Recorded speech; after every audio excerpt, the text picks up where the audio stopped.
मोदी जी नमस्कार। हम जनता हैं, तो थोड़े से मित्र हैं, थोड़े से लोग हैं जो प्रयास करेंगे आप तक ये खबर पहुंचाने का। और मैं चाहूँगा कि कुछ नए मित्र भी इस प्रयास में शामिल हों, और अगर उन्हें मेरी बात सही लगती है तो पूरे तरीके से मोदी जी तक ये बात पहुंचाने के लिए हम सबको जोर देना चाहिए। मोदी जी, आज तक आपने हम सब से बहुत कुछ मांगा, और आप बिल्कुल नहीं कह सकते कि देश की जनता ने आपको नहीं दिया। आपने हमसे नोटबंदी मांगी, हमने नोट बंद कर दिए। आपने हमसे जीएसटी मांगी, हमने जीएसटी देना शुरू कर दिया। आपने हमसे लॉकडाउन बोला, हम मान गए। हमने आपको सब कुछ दिया। निश्चित ही ये देने का कारण ये है कि ये देश की जनता आपको बहुत प्रेम करती है और आप पे बहुत भरोसा करती है। लेकिन एक बात है जो हम लोगों के दिल में खटकती है। वो बात जो खटकती है आज हम आपको कहना चाहते हैं, और साथ ही साथ ये कोशिश करना चाहते हैं कि आप जो समस्या है उसको एक नए समाधान के रूप में दुनिया के सामने लेके जाएं। तो प्लीज़, मेरी बात थोड़ी हो सकता है लंबी हो, लेकिन अब आप लोग ये बहाना नहीं कर सकते कि आपके पास समय नहीं है। तो प्लीज़ सुने, क्योंकि कभी कभी किसी भी बात का सार अंत में निकल के आता है। मोदी जी, हम सबको एक भय है। हम सबको एक भय है कि कहीं ऐसा ना हो कि इस जो हम लोग लॉकडाउन से, इससे एक पूरी भारतवर्ष की जनता एक बहुत बड़ी आर्थिक मंदी की चपेट में ना आ जाए।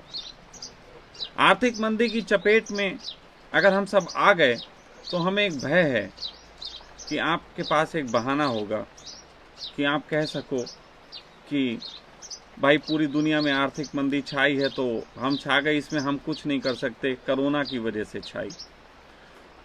तो हमें ये भय है कि आप बहानेबाजी करोगे। लेकिन हम ये भी जानते हैं कि आप में लड़ने का साहस है। हम ये भी जानते हैं कि बहानेबाजी बहुत मजबूरियों में की जाती है। 70 साल बाद देश आपके हाथ में आया। 70 साल में बहुत स्थितियां खराब थीं, तो निश्चित ही आप जो हैं उसको सुधारने के लिए थोड़ा वक्त लेंगे। लेकिन ये वक्त कहीं बहाना ना बन जाए, इसकी चिंता हमें सताती है। आपके लिए तो एक छोटी सी बात होगी कि सारी जनता, हम कुछ ना कर सके, कोरोना ने हम सबको तबाह किया, और शायद तब आप कहो कि जनता भी आपको 10 साल और दे दे। जनता इस मूड में दिखाई नहीं देती मोदी जी। मेरा मानना है कि जनता का अगर आपको मूड ही देखना है और 10 साल हो या 20 साल आपको और ही चाहिए, तो आपको कुछ बातें हैं मैं कह देना चाहता हूं कि अगर आप उन चीज़ों पे काम करें तो आपको किसी बहाने की ज़रूरत नहीं होगी, बल्कि यही वो वक्त होगा जो बहुत से ज्योतिषों ने कहा है, बहुत ग्रंथों में लिखा गया है कि 20वीं शताब्दी 21वीं शताब्दी के समय में एक बहुत बड़ी आपदा फैलेगी, और एक ऐसा वक्त आएगा जब भारत विश्व गुरु होके दुनिया के सामने आएगा। आप ये चीज़ ला सकते हैं, आप ये चीज़ कर सकते हैं। लेकिन मैं नहीं समझ पाता कि कौन से भय हैं जो उन चीज़ों की तरफ हमें बढ़ने नहीं देते, और हम फिर बार बार लौट फेर के जो व्यवस्था ऑलरेडी वर्ल्ड में चल रही है उसे बार बार हम इम्प्लीमेंट करने लगते हैं। लेकिन हम ये भी जानते हैं कि आपके पास पैसा आएगा कहाँ से।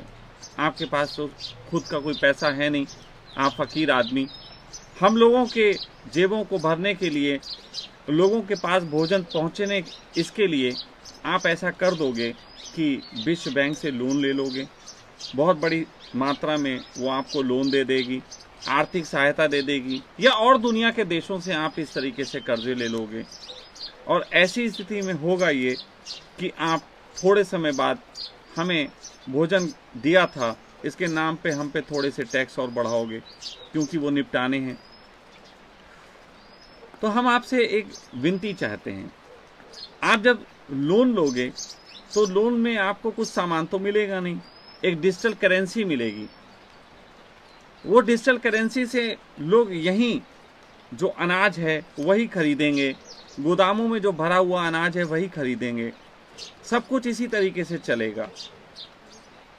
मैं आपसे निवेदन करता हूं और साथ ही साथ आपको एक सलाह देना चाहता हूं। आपकी देश का एक जिम्मेदार नागरिक होने के नाते मेरा ये फ़र्ज़ है कि मुझे बेहतर से बेहतर जो लगता है वो सूचना आप तक पहुंचाऊं। और इस संबंध में भी आपसे कहना चाहता हूं कि जिस तरीके से हम आपके मन की बात सुनते हैं, कृपया करके आप भी हमारे मन की बात सुनें, समझने की कोशिश करें। समस्या कोई भी हो, दुनिया में ऐसा असंभव है कि उसका समाधान ना होता हो, लेकिन अगर समाधान के नाम पे हम सिर्फ बहानेबाजी और टाल मटोल को ही वरीयता देंगे तो निश्चित ही हम मनुष्य कहलाने के लायक नहीं। आध्यात्मिक तो बहुत दूर की बात है, हम मनुष्य कहलाने के लायक भी नहीं। तो मैं ये चाहता हूँ कि दुनिया हम पे ये इल्ज़ाम ना दे कि एक वक्त आया था दुनिया खतरे में थी और भारत जो आध्यात्मिक होने का दावा करता है वो कुछ कर ना सका। हमें करना होगा। तो मैं आपसे एक निवेदन करता हूं कि पहली बार आप ऐसा करिए कि आप हिंदुस्तान में अपनी करेंसी जारी कर दीजिए जो केवल हिंदुस्तान में चलेगी। आप केवल हिंदुस्तान के लिए करेंसी जारी करिए और मोदी जी हम आपका समर्थन करेंगे। हम नहीं पूछेंगे ये करेंसी आपने जारी की, इसके लिए नोट आप कहां से लाए। हमारे पास लगभग हमारे रिजर्व बैंक में 50-60 लाख करोड़ रुपए का रिजर्व लगभग होगा इस समय। वो 50-60 लाख करोड़ रुपए का रिजर्व, इस बात की रिजर्व बैंक गारंटी ले सकता है कि भारत में ये जो मुद्रा हम चला रहे हैं भारत के अंदर, सीमा के अंदर ये पूरी तरीके से मान्य होगी और कोई भी व्यक्ति इसको इनकार नहीं कर सकता। ये अगर आप कर देते हैं तो एक बहुत ज़बरदस्त पूरी दुनिया को संदेश जाएगा। निश्चित ही इसको करने में बहुत तरीके की अड़चनें आपको महसूस हो रही होंगी। मैं बहुत सारी अड़चनों में एक बात कह देता हूं कि सबसे बड़ी अड़चन आपको महसूस होगी कि यदि हमने ऐसा कर दिया तो आर्थिक जो हम दूसरे देशों से लेन देन करते हैं वो किस आधार पे करेंगे। तो मैं आपसे ये कह सकता हूं कि आप जो हैं वो लेन देन दूसरे देशों पे वस्तु विनिमय के आधार पे करिए कि जो हम चीज़ें देते हैं इसके बदले में आप हमें कोई चीज़ देंगे, ये वस्तु विनिमय के आधार पे हम लेन देन का आरंभ कर सकते हैं। इसमें भी एक पीड़ा है। कल मेरी एक मित्र से बात होती थी, बिजनेस एनालिस्ट थे, वो एडवाइज़र थे किसी बड़ी कंपनी के। वो मुझसे कहने लगे कि स्वामी जी अगर ये हम नियम देते हैं कि अपनी करेंसी बना लेते हैं तो दुनिया में हमारी साख गिरेगी, दुनिया के दूसरे देश के लोग जो हैं वो हमारे साथ संबंध बनाने में, हमें माल देने में अड़चन महसूस करेंगे। और हमारे देश की हालत ये है कि हम इंपोर्ट जो हैं वो ज़्यादा करते हैं, एक्सपोर्ट कम करते हैं। हम दुनिया के दूसरे देशों से माल ज़्यादा खरीदते हैं, उन्हें देते कम हैं। तो मैंने उनसे ये कहा, मित्र हम माल क्यों खरीदते हैं? हम कहीं ना कहीं हरामखोर हो गए। हम कहीं ना कहीं हरामखोर हो गए हैं कि अगर कहीं कुर्सी बन रही है, चाइना में कुर्सी बन रही, तो हम सिर्फ पैसे दे के कुर्सी ले लेना चाहते हैं। लेकिन अगर किसी दिन ऐसा हो कि वो कुर्सी आना बंद हो जाए तो हम स्वयं कुर्सी का निर्माण करेंगे। तो मैं तो कहता हूं कि अगर ऐसा भी होता है कि बहुत से देश हमारे साथ एक्सपोर्ट बंद कर देते हैं और हमारे देश में बहुत सी सामग्री ऐसी नहीं आ सकती, तो मोदी जी आपको जनता ने इतना समर्थन दिया है, हम इतना समर्थन भी देंगे कि हम उन चीज़ों का निर्माण स्वयं करेंगे। हम स्वयं करेंगे उन चीज़ों का निर्माण। हम खुद ही वो सारी चीज़ें निर्माण करेंगे जो हम चाइना से खरीदते हैं या दुनिया की किसी मुल्क से खरीदते हैं। हम पे रॉ मटेरियल की कमी नहीं है मोदी जी। भारत सबसे संपन्न देश है। कौन सा ऐसा रॉ मटेरियल है जो हम नहीं बना सकते? बल्कि हम कह सकते हैं कि हम दुनिया के उन संपन्न देशों के लोग हैं जहाँ पे इतनी भूमि है कि अगर हम चाहें 8 वक्त का भोजन दे सकते हैं। हम इसी वक्त अगर ऐसा करते हैं कि ऐसी एक करेंसी बना के इस देश में चला दें तो वो करेंसी अचानक डॉलर के बराबर की होगी, क्योंकि वो नई करेंसी होगी। फिर अगर इंडिया में कोई आता है अंग्रेज घूमने और उसको यहाँ पे कुछ घूम के शॉपिंग करनी है तो उसको कन्वर्ट कराना पड़ेगा और वो डॉलर 1 रुपए के बराबर कन्वर्ट किया जाए। बहुत हो गई ये अय्याशी, ये 1 रुपया लेके आते हैं और हमारे 70 रुपए की चीजें खरीद लेते हैं। तो ये बंद होना चाहिए। मोदी जी अगर आप सोच के देखो कि अगर ये करेंसी हम चला दें और उस कंडीशन में कितना बड़ा लेन देन हमारे देश में अंदर ही अंदर चल के अचानक कुछ और परिस्थितियां पैदा कर देगा, कुछ और स्थितियां बनने लग जाएंगी। निश्चित ही इसमें समस्याएं बहुत तरीके की होंगी। इसमें हो सकता है कि आप कहें इतनी करेंसी छापी कहाँ से जाएगी। हम आपको एक बात कहते हैं, हमारे पास एक भीम ऐप है भारत सरकार का। भीम ऐप को पूरे तरीके से हर आदमी को डाउनलोड करना अनिवार्य कर दिया जाए, जिस तरीके से उसको नोट रखना अनिवार्य होता है। भीम ऐप अनिवार्य कर सकते हैं और भीम ऐप में आप हर आदमी के खाते में पैसे डाल सकते हैं। सिर्फ डिजिटल ट्रांसफ़र ये केवल 1 महीने के अंदर किया जा सकता है अपनी ऊर्जा लगा के। ये 1 महीने के अंदर हो सकता है कि सबके पास डिजिटली ट्रांसफ़र हो। और उस रुपए में भी एक कंडीशन रखी जा सकती है कि जो रुपया दिया गया आप उसको किस तरीके से फिल्टराइजेशन करें। सपोज दैट किसी इंसान को 100 रुपये दिया तो उसके कलर हो सकते हैं। हम कह सकते हैं कि 30% भोजन के लिए आप यूज़ कर सकते हैं, ब्लू कलर का होगा। ग्रीन कलर का 20% दिया जाएगा, ये आप बाहर छोटी मोटी और शॉपिंग के लिए कर सकते हैं। ऐसे करके फिल्टराइज कर सकते हैं कि 10% वाइट तरीके के कलर में होगा, जो लोग जो हैं अपना दवाई खरीदने के लिए कर सकते हैं। और ये बहुत अच्छे ढंग से फैल सकता है। इसमें आपाधापी नहीं होगी।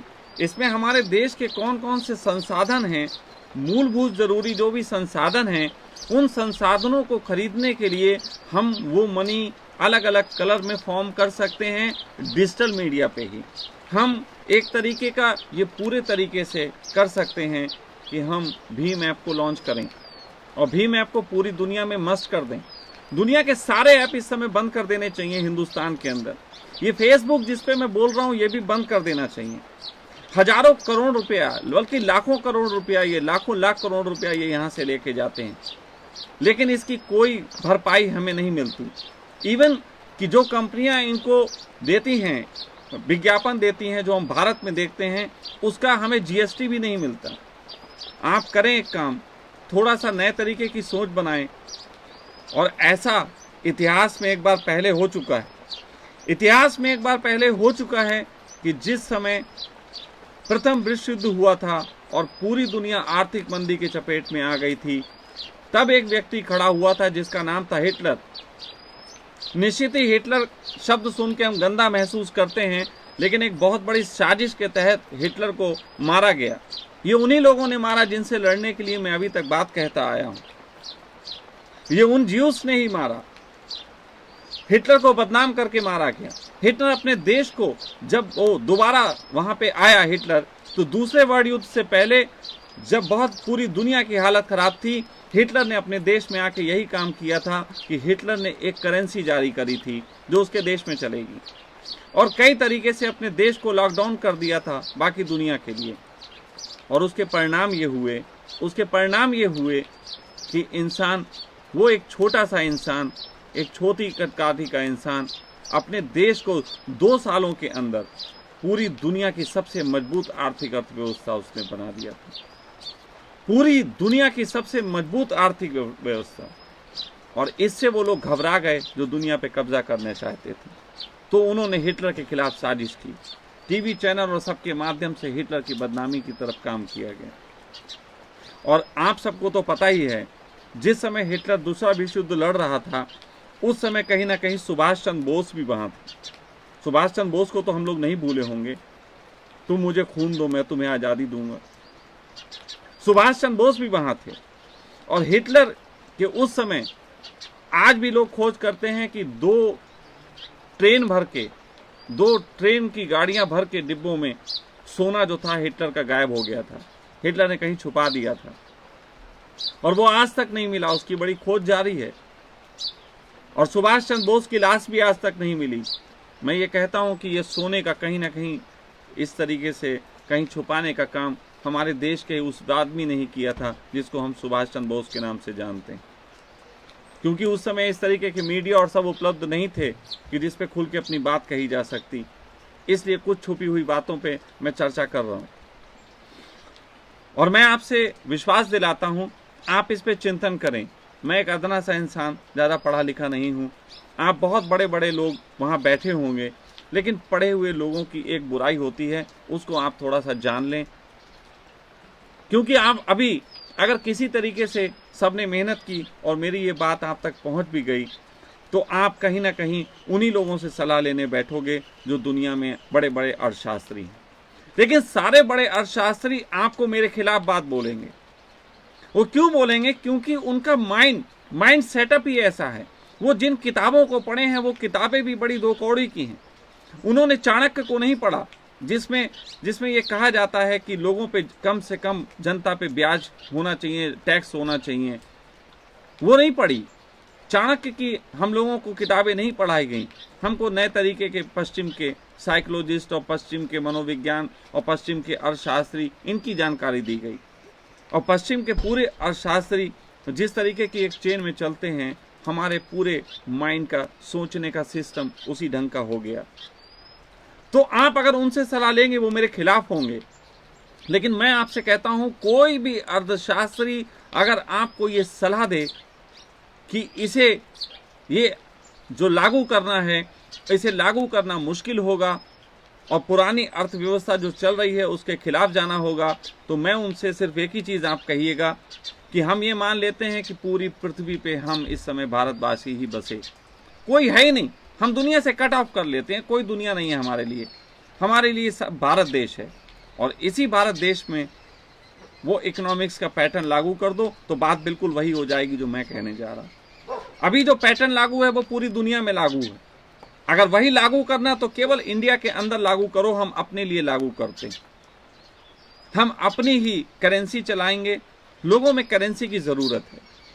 लोग सोचते हैं पुराना आदम युग आके और फिर से हम जो है वो वस्तु विनिमय शुरू कर दें। ऐसा नहीं संभव चल सकता। ऐसा इसलिए नहीं चल सकता क्योंकि हर आदमी के पास कृषि योग्य भूमि नहीं। एक समय वस्तु विनिमय जब होता था तो लगभग हर आदमी के पास कृषि योग्य भूमि होती थी और वो उस चीज़ों का लेन देन कर लेते थे। लेकिन अब हर एक के पास भूमि नहीं। अब कहीं ना कहीं एक व्यक्ति जो है वो कुछ और निर्माण करता है, कोई व्यक्ति अपनी बात कहता है, तो उससे लेन देन भारी पड़ जाएगा। वस्तु विनिमय अब संभव नहीं है। करेंसी तो हमें चाहिए, लेकिन वो करेंसी ऐसी होनी चाहिए कि जिसके साथ उठापटक ना करते हों, कोई दूसरे देश खिलवाड़ ना करते हों। लगभग 1910 के आसपास जब ये शुरू हुआ था डॉलर, तो भारत का 1 रुपया और डॉलर का 1 रुपया बराबर था। आज डॉलर 70 रुपए में है और भारत 1 रुपए का ही 1 रुपए में बना हुआ। अगर मैं ये कहता हूं कि इस समय अगर अमेरिका के प्रति व्यक्ति की आय देखी जाए तो $12,000 लगभग उसकी सालाना आय, $12,000 ऐसे लगभग है उसकी। तो अगर सालाना आय तो इतनी हमारी भी है, लेकिन रुपए में है, तो हम उनसे 70 गुना कमजोर होते हैं। लेकिन यदि मामला बराबरी का आ जाए तो आज अमेरिका और हम में कोई अंतर नहीं होगा। और हम क्योंकि आबादी में बहुत ज़्यादा हैं, हम अमेरिका से कई गुना आगे खड़े होंगे। मात्र 2 साल मोदी जी, मात्र 2 साल हिम्मत कर ले जाओ। आपको ये चिंता होगी कि अभी जब तक मैं हूं तब तक पब्लिक मुझे गालियां ना दे, लेकिन कहीं ना कहीं मन ये भी करता होगा कि मैं मरते मर जाऊं, दुनिया मुझे याद रखे। आप जिस पद पे हैं, मैं अच्छे तरीके से समझ सकता हूं कि उस पद पे रहते हुए एक विचार तो आता होगा कि कोई ऐसा काम कर जाऊं जो पूरी दुनिया मुझे याद रखे। लेकिन वो काम हिंदुत्व नहीं होगा, वो काम राम मंदिर नहीं होगा। मोदी जी, लोग भूल जाएंगे, आपको वो याद नहीं रखेगा।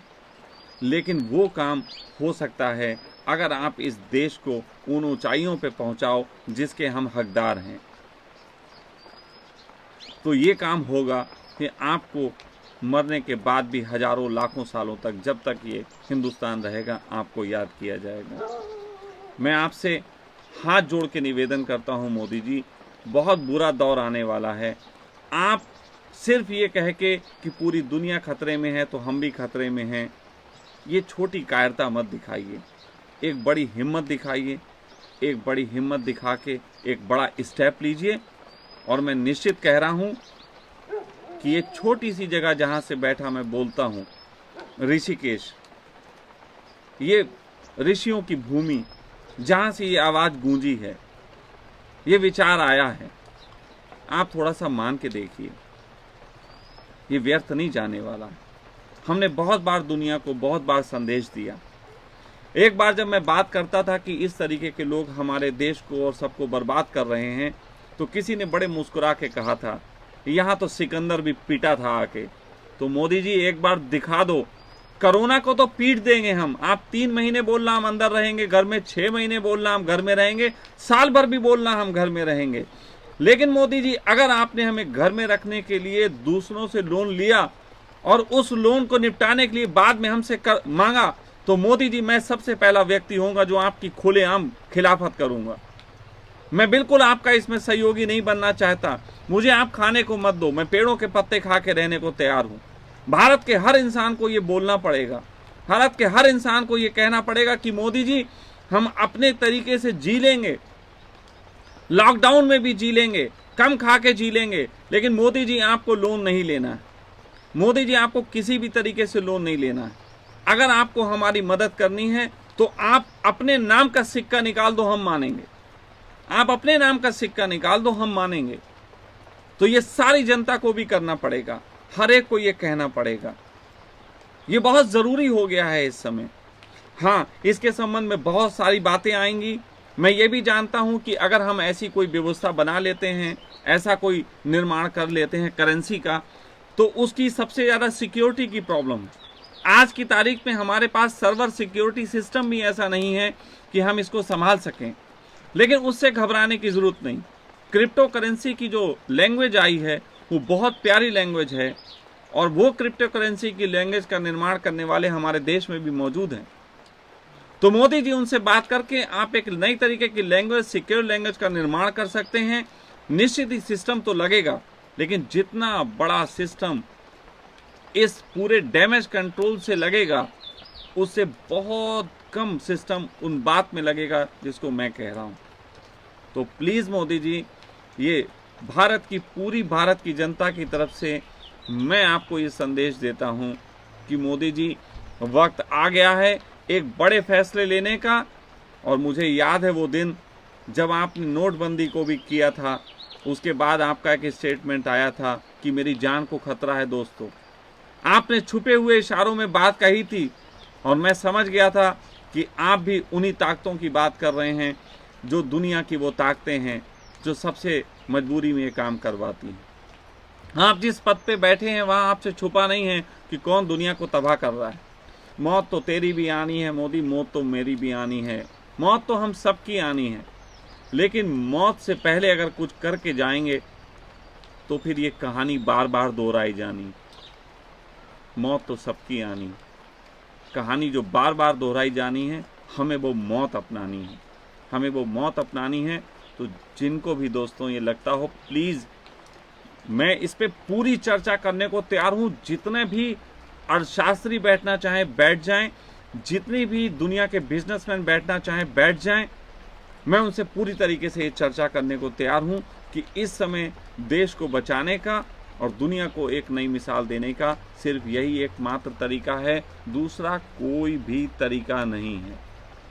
तो प्लीज़ इस पे चिंतन करें, हर आदमी चिंतन करे, पोस्टर डालो, मोदी जी अपनी नई बनाओ, आप नई इकोनॉमी खड़ी करो, नया नोट चलाओ जो केवल भारत में चले। मोदी जी के लिए ये पोस्ट डालो कि मोदी जी कर्जा लेने की जरूरत नहीं है, हम चने, सूखे चने खा के जी लेंगे।